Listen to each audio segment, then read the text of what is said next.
آج مجھے دو دوست یاد آ رہے ہیں, ٹرمپ اور مودی, اور ان کی اس دوستی میں ایک نئی ٹسل ہے, اس پہ بات کرتے ہیں. یہ آج کیا ہوا ہے, کوئی ٹیرف شریف نہیں لگے؟ ان دوستوں میں ٹسل پتہ کیوں ہے؟ کیونکہ ایک بیچ میں انٹروڈر آ چکا ہے. ہاں Intruder is always the problem. Intruder is the problem, or the two friends who are not going along well? دیکھیے, مسئلہ انٹروڈر بیکمس اے پرابلم جب ان دونوں فرینڈز میں سے ایک کی نیت خراب ہو جائے. ٹھیک ہے, ایگزیکٹلی, رائٹ. یہ آپ نے, ہاں تو اب اس پہ انٹروڈر ہے پاکستان. صحیح ہے. نیت کس کی خراب ہے؟ نیت مجھے لگتا ہے کہ مودی کی خراب ہے. اور وہ کیسے؟ کیونکہ مودی جو ہے نا وہ چاہتا ہے ہر ایک کو بیوقوف بنا لوں. پہلے اگر آپ تھوڑا سا ایکسپلین کر دیں کہ ہوا کیا ہے, ہم کس چیز کی بات کر رہے ہیں. دیکھیں, ہوا یہ ہے, میں تھوڑا سا اس کو سیریسلی بات کرنا چاہ رہا ہوں. ہوا یہ ہے کہ مجھے یہ لگ رہا ہے کہ but I am sure, not لگ رہا, کہ مودی کی سیاست کا پھٹا لکھا جا چکا ہے. پنجابی میں کہتے ہیں پھٹا لکھا جانا. پھٹا لکھا جانا مطلب ختم. مودی کی سیاست جو ہے نا وہ اینڈ پہ پہنچ چکی ہے. انہوں نے جتنی قوم کی خدمت کرنی تھی کر لی. اب وہ کوشش ضرور کریں گے اگلے انتخابات میں کوئی دکا شکا لگانے کی, لیکن اب مودی کا زوال شروع ہے. اچھا, اس کی سب سے بڑی وجہ یہ ہے, اب آپ اسے بدقسمتی کہہ لیں, خود خوش قسمتی کہہ لیں, کہ پاکستان سے جس نے پنگا پاکستان سے کیا ہے نا, اس نے رکشے سے, وہ کیا, جس نے پاکستان سے پنگا کیا نا اس نے رکشہ چلایا.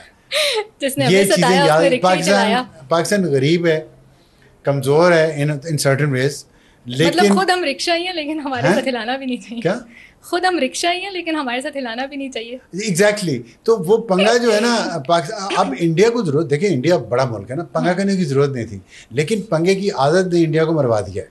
اور وہ اتنا زیادہ بیک فٹ پہ چلا گیا. جو بھی میں ٹویٹ پڑھ رہا ہوں ڈونلڈ ٹرمپ کا, جو بھی آج آیا ہے لیٹسٹ, اس میں تو لگتا ہے کہ اس نے کیا کہنا چاہیے, بھگو کے ماری ہیں. بلکہ بھگوئی بھی نہیں ہے, اس نے سیدھی سیدھی بات کر دی ہے. بھگو کے تو کل پارلیمنٹ میں پڑھی ہیں, اس پہ بھی بات کرتے ہیں. لیکن ڈونلڈ ٹرمپ نے آج کہا ہے کہ 25% ٹیرف انڈیا کے اوپر لگیں گے. اور یہ کیا, اگر میں غلط نہیں کہہ رہی تو یہ وہ پہلے سیکنڈری ٹیرف ہیں جو کسی ملک کے اوپر لگ رہے ہیں, جن کا ڈونلڈ ٹرمپ نے اپریل میں اعلان کیا. دیکھیں اس نے ایک کہا ہے 1 اگست سے 25% یہ اور 1% جرمانہ مزید, وہ الگ ہے. ٹھیک ہے, لیکن یہ تو آپ نے آخری سینٹنس پڑھ لیا نا, اس سے پہلے بھی کچھ چیزیں تھیں وہ پڑھا کریں, آپ کو سمجھ آئے گی. اس سے جو پالیٹکس ہے نا, اور جو اکنامکس میں تو اسے اب کہوں گا, وہ یہ ہو چکی ہے کہ آپ نے دیکھا 2 دن پہلے ٹرمپ نے رشیا کو الٹیمیٹم دیا کہ آپ اگلے 15 دن میں, شاید if I am not wrong, کہ 15 دن میں آپ جنگ بندی کر دیں ورنہ آپ پہ سینکشن لگیں گی.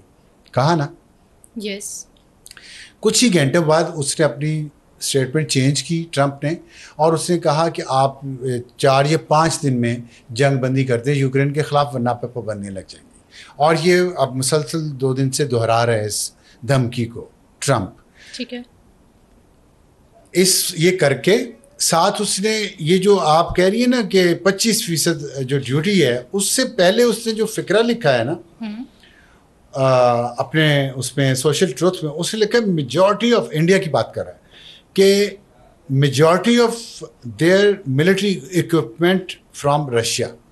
یہ انڈیا کو کہہ رہا ہے کہ آپ رشیا سے اسلحہ خرید رہے ہیں, and are Russia's largest buyer of energy along with China at a time when everyone wants Russia to stop the killing in Ukraine.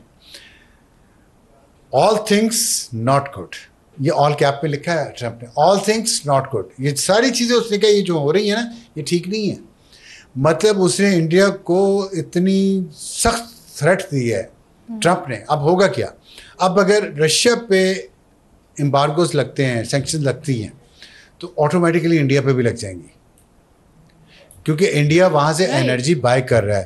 جو انرجی بائی کرے گا انڈیا سے, رشیا سے, جس پہ سینکشنز ہیں آلریڈی ہیں, سینکشنز کے تحت ہی وہ لے رہا ہے, وہ بھی خلاف ورزی کر رہا ہے, تو پھر انڈیا پہ بھی اب سینکشنز لگیں گی in addition to these duties. اور انڈیا کو پتہ ہے کتنا نقصان ہے, $70 ارب کی انڈیا نے ایکسپورٹس کی ہیں 2024 میں امریکہ کو. سب سے بڑا تجارتی پارٹنر ہے امریکہ 70 انڈیا کا.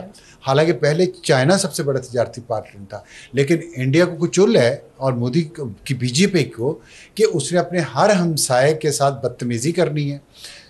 اتنی گندی فارن پالیسی ہے ان کی, کیونکہ تکبر ہے نا وہ. میں ایسے الفاظ عجیب سے ہیں مجھے پنجابی کے میں بولنا نہیں چاہتا, لیکن انسان اللہ عزت دے نا تو اس کو پچانا بھی دے. کہتے کتے کو کھیر ہضم نہیں ہوتی. انڈیا کو تھوڑی امپورٹنس ملی تھی دنیا میں, اکانومی بہتر تھی, ملک بڑا ہے, امریکہ کے ساتھ بڑے اچھے تعلقات تھے, لیکن اوقات سے نکل گیا نا. کیونکہ جب آپ انتہا پسندی کی طرف جائیں گے, جب آپ جھوٹ بولیں گے اپنے ساتھ, دنیا کے ساتھ, اپنے لوگوں کے ساتھ, تو آپ کو اس کے کانسیکوینسز فیس کرنے پڑیں گے. لا آف نیچر بھی تو ہے نا, خالی صرف بھگت ہی تو نہیں ہے نا, انتہا پسندی تو نہیں ہے نا کہ گائے کے گوشت پہ مسلمانوں کو قتل کر دیں, سکھوں کو قتل کر دیں, عیسائیوں کی زندگی مشکل بنا دیں اور آپ کہیں ہم بہت بڑے چیمپئن ہیں. آپ سے بڑے چیمپئن بھی دنیا میں ہیں. ٹرمپ کا پرابلم مودی کے ساتھ ہے یا انڈیا کے ساتھ ہے؟ کیونکہ ٹرمپ جس طریقے سے مودی کو ہیوملیٹ کر رہے ہیں, یہ پاکستان انڈیا سیز فائر والے معاملے کے اوپر بھی, اور اس کے امڈسٹ آف دیٹ یہ والا اسٹیٹمنٹ آ جانا ٹیرفس والا, کیا وہ ہیوملیٹ کرنا چاہ رہے ہیں مودی کو یا نہیں؟ یہ ٹرمپ کا طریقہ کار ہے, وہ ہیوملیٹ کر کے ڈیل لیتا ہے. اس نے یوکرین کے پریزیڈنٹ کو کیسے ہیوملیٹ کیا تھا وائٹ ہاؤس میں, اور ٹرولنگ تو لفظ پیچھے رہ گیا. 32 دفعہ کہہ دیا, آج 32ویں بار کہہ دیا کہ میں نے سیز فائر. یہ کیوں, آپ مجھے بتائیے, یہ اتفاق ہے کہ ڈونلڈ ٹرمپ بار ڈونلڈ ٹرمپ از اے شروڈ مین, وہ کوئی ایسا کوئی بیوقوف نہیں ہے جتنا لوگ سمجھتے ہیں اس کو. وہ بہت کامیاب بزنس مین ہے اور بہت دفعہ سے مشکل وقت دیکھا ہے بزنس میں, اور پھر وہاں سے اٹھا ہے دوبارہ نئے کام کر کے, نئے آئیڈیاز کے ساتھ. اب امریکہ کا صدر بن گیا, ایک دفعہ بنا, پھر نکالا, ہار گیا, پھر دوبارہ بن گیا. یہ پہلے کبھی نہیں ہوا ایسے امریکن ہسٹری میں. تو وہ بڑا شروڈ آدمی ہے, وہ جان بوجھ کے بے عزت کر رہا ہے مودی کو. اور مودی نے, دیکھیں اگر میں فیئر بات کروں نا, تو ٹرمپ کی چالاکی سے زیادہ مودی کی بے وقوفی اور تکبر ہے جو اس کو لے ڈوبا.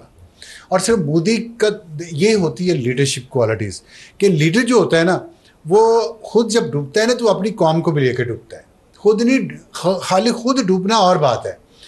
جو لیڈر ہوتا ہے وہ اگر ڈوبے اپنی بے وقوفیوں سے, جہالت سے, جاہل بھی ہے, بدتمیز بھی ہے, غرور بھی کرتا ہے, اور کمزوروں پہ روب ڈالنا, بڑے سے بڑے کی خوش آمد کرنا, یہ ساری ٹریٹس آپ نے مودی میں دیکھی ہوں گی. تو وہ اپنی قوم کو بھی لے کے ڈوب گیا. H1B ویزا 70,000 کے قریب ہر سال انڈینز کو ملتے تھے. لاکھوں انڈینز وہاں جا چکے ہیں پچھلے 25 سال میں امریکہ. H1B ویزا تقریباً گرین کارڈ کے برابر ہوتا ہے. ان پہ وہاں ان کو نوکریاں ملتی ہیں, $16,000 پر منتھ سے لے کے $20,000 پر منتھ تک نوکریاں ملتی ہیں. آئی ٹی ایکسپرٹس ہوتے ہیں, سافٹ ویئر انجینئرز ہوتے ہیں, ڈاکٹرز ہوتے ہیں, نرسز ہوتے ہیں, بہت سارے فیلڈز میں ان کو سب جو جتنے بھی امریکہ ہر سال دیتا ہے نا H1B ویزا دنیا کو جاری کرتا ہے, اس میں سے 80% تقریباً انڈینز کو مل جاتے تھے. اتنا فیوریبل تھا. بند کر دیے ٹرمپ نے, بند کر دیے ابھی 1 ہفتہ پہلے. ٹھیک ہے, ڈیوٹی لگا دی ان کی ایکسپورٹس پہ, $80 بلین کی ایکسپورٹس تھی پچھلے سال. یہ ارن کیا ہے, اور مسلسل rubbing the salt in their wounds. کل کتنا مودی کو بے عزت کیا گیا پارلیمنٹ میں اپوزیشن کی جانب سے. راہل گاندھی نے جو کہا ہے کہ کھڑا ہو کے پارلیمنٹ میں یہ کہے مودی کہ ٹرمپ از اے لائر. ٹرمپ نے اتنی بار جو کہا ہے کہ میں نے سیز فائر کہے, کہتے ہیں یہ کھڑا ہو کے کہے نا کہ ٹرمپ نے جھوٹ بولا ہے. کہا ہے مودی نے, نہیں کہا نا. تو اس سے کیا ثابت ہے؟ اس سے ثابت ہے مودی جھوٹا ہے اور پوری قوم کو بیوقوف بنایا, اور ساتھ اس کے میڈیا مل گیا. دیکھیں میڈیا کو میں یہ پاکستانیوں کو بھی کہنا چاہتا ہوں, اور پاکستان کے کرتا دھرتاؤں کو بھی کہنا چاہتا ہوں کہ میڈیا کو جھوٹ بولنے پہ نہ لگائیں, میڈیا کو سچ بولنے دیں. میڈیا کی کریڈیبلٹی رہے گی تو لوگ اس کی باتوں پہ یقین کریں گے. آپ دیکھیں, اب میں دیکھ رہا تھا پچھلے کچھ دنوں سے میں دیکھ رہا ہوں پاکستان نے فٹافٹ 2 انگریزی کے ٹی وی چینل نکال لیے ہیں. 2 گروپس ہیں انہوں نے نکال لیے, 2 گروپس اور شاید نکال رہے ہیں, اور وہ ٹی وی چینل انگریزی کی خبریں دے رہے ہیں, انگریزی کی وہ بول رہے ہیں سارا کچھ. تو کیوں نکالیں؟ اس لیے کہ آپ نے انڈیا کے پروپیگنڈا کا مقابلہ کرنا ہے. جو وہ انگلش کے ان کے ٹی وی چینل ہیں, ان کے کلپس وہاں پہ پوری دنیا میں وائرل ہوتے تھے, وہ جو کچھ کہتے تھے اور جنگ جب ہوئی ہے پاکستان کی انڈیا کے درمیان، میں ایک بڑی اہم نقطہ آپ کو یہ بتانا چاہ رہا ہوں، اور آپ کو اور یہ سننے والوں کو بھی، اور جو پالیسیز بنانے والے ہیں وہ بھی، کہ اس دوران ہمارے پاس کوئی English language T V channel نہیں تھا. انڈیا کے پاس تھے. انڈیا کے پروپیگنڈا دنیا میں جا رہا تھا، پاکستان کا نہیں جا رہا تھا. پاکستان کا اردو ٹی وی چینل سے، اور ہم جو کچھ بھی بات کر رہے تھے وہ اردو بولنے والے سمجھ رہے تھے، اردو سمجھنے والے اس کو دیکھ رہے تھے، انہی کو سمجھ آ رہی تھی. ٹھیک ہو گیا.